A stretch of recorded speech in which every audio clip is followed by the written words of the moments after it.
He was dark, with dark brown eyes. She was tiny. He was a huge teddy bear of a man, with a quick smile and an easygoing disposition. Olympia was shy and serious, though prone to easy laughter, especially when it was provoked by Harry or her children. She was a remarkably dutiful and loving daughter-in-law to Harry's mother, Frida.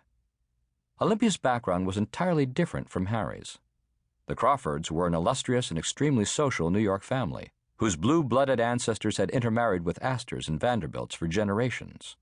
Buildings and academic institutions were named after them, and theirs had been one of the largest cottages in Newport, Rhode Island, where they spent the summers. The family fortune had dwindled to next to nothing by the time her parents died when she was in college, and she had been forced to sell the cottage and surrounding estate to pay their debts and taxes. Her father had never really worked, and as one of her distant relatives had said after he died, he had a small fortune.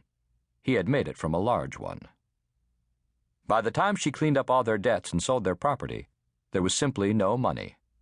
Just rivers of blue blood and aristocratic connections.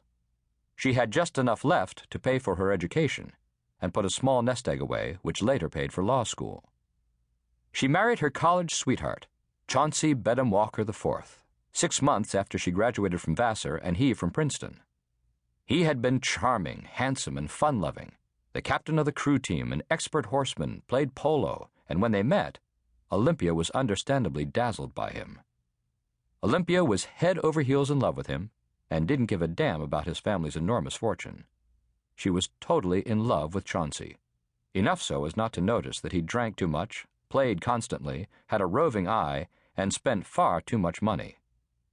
He went to work in his family's investment bank and did anything he wanted, which eventually included going to work as seldom as possible, spending literally no time with her, and having random affairs with a multitude of women. By the time she knew what was happening, she and Chauncey had 3 children. Charlie came along 2 years after they were married, and his identical twin sisters, Virginia and Veronica, 3 years later. When she and Chauncey split up 7 years after they married, Charlie was 5, the twins 2, and Olympia was 29 years old. As soon as they separated, he quit his job at the bank and went to live in Newport with his grandmother, the doyenne of Newport and Palm Beach society, and devoted himself to playing polo and chasing women.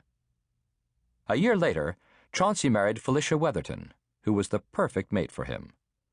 They built a house on his grandmother's estate, which he ultimately inherited, filled her stables with new horses, and had 3 daughters in 4 years. A year after Chauncey married Felicia, Olympia married Harry Rubinstein, which Chauncey found not only ridiculous, but appalling. He was rendered speechless when their son, Charlie, told him his mother had converted to the Jewish faith. He had been equally shocked earlier when Olympia enrolled in law school, all of which proved to him, as Olympia had figured out long before, that despite the similarity of their ancestry, she and Chauncey had absolutely nothing in common and never would. As she grew older, the ideas that had seemed normal to her in her youth appalled her. Almost all of Chauncey's values, or lack of them, were anathema to her. The 15 years since their divorce had been years of erratic truce and occasional minor warfare, usually over money. He supported their 3 children decently, though not generously. Despite what he had inherited from his family, Chauncey was stingy with his first family, and far more generous with his second wife and their children. To add insult to injury, he had forced Olympia to agree that she would never urge their children to become Jewish. It wasn't an issue anyway. She had no intention of doing so. Olympia's conversion was a private, personal decision between her and Harry. Chauncey was unabashedly anti-Semitic. Harry thought Olympia's first husband was pompous, arrogant, and useless. Other than the fact that he was her children's father, and she had loved him when she married him, for the past 15 years, Olympia found it impossible to defend him. Prejudice was Chauncey's middle name. There was absolutely nothing politically correct about him or Felicia, and Harry loathed him. They represented everything he detested, and he could never understand how Olympia had tolerated him for 10 minutes, let alone 7 years of marriage. People like Chauncey and Felicia, and the whole hierarchy of Newport society and all it stood for, were a mystery to Harry. He wanted to know nothing about it, and Olympia's occasional explanations were wasted on him. Harry adored Olympia, her 3 children, and their son, Max. And in some ways, her daughter Veronica seemed more like Harry's daughter than Chauncey's. They shared all of the same extremely liberal, socially responsible ideas. Virginia, her twin, was much more of a throwback to their Newport ancestry, and was far more frivolous than her twin sister. Charlie, their older brother, was at Dartmouth, studying theology and threatening to become a minister. Max was a being unto himself, a wise old soul, who his grandmother swore was just like her own father, who had been a rabbi in Germany before being sent to Dachau, where he had helped as many people as he could before he was exterminated along with the rest of her family. The stories of Frida's childhood and lost loved ones always made Olympia weep. Frida Rubinstein had a number tattooed on the inside of her left wrist, which was a sobering reminder of the childhood the Nazis had stolen from her. Because of it, she had worn long sleeves all her life, and still did.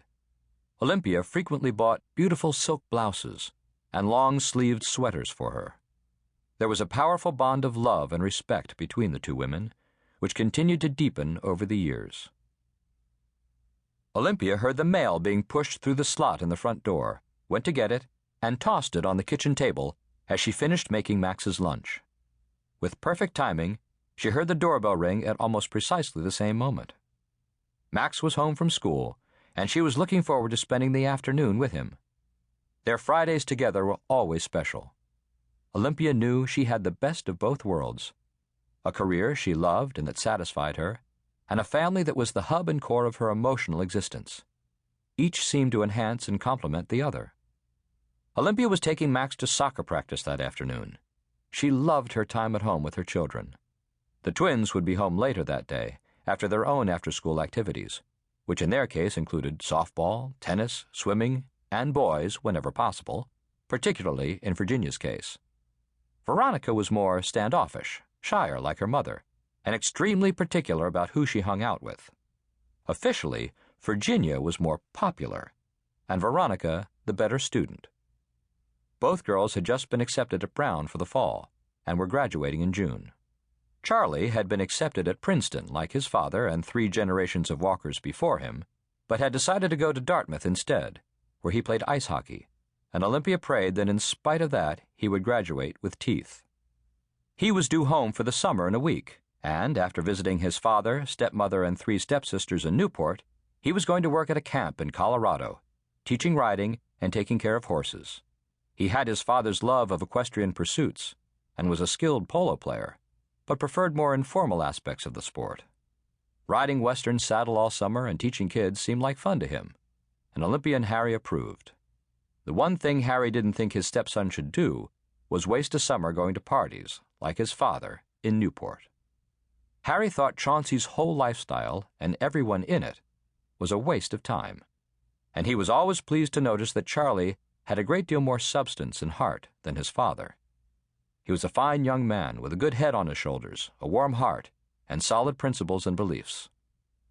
The girls were going to Europe with friends as a graduation present, and Olympia, Harry, and Max were meeting them in Venice in August, and taking them on a driving trip through Umbria to Lake Como and into Switzerland, where Harry had distant relatives. Olympia was looking forward to the trip. Shortly after their return, she'd be taking the girls to Brown, and after that, there would be only Max at home with her and Harry.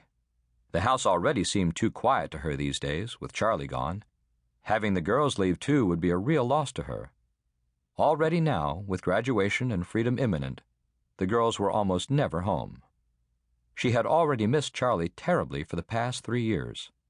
She was sorry that she and Harry hadn't decided to have more children after they had Max, but at nearly 45, she couldn't see herself starting with diapers and nursing schedules all over again. Those days were over for her, and having Max in their life to bind them even closer together seemed like an incredible gift. Olympia ran to open the door as soon as she heard the bell, and there was Max in all his 5-year-old splendor, with a wide, happy grin as he threw his arms around his mother's neck and hugged her as he always did when he saw her. He was a happy, affectionate little boy. "I had a great day, Mom," he said enthusiastically. Max loved everything about life: his parents, his sisters, his brother whom he seldom saw but was crazy about, His grandmother, the sports he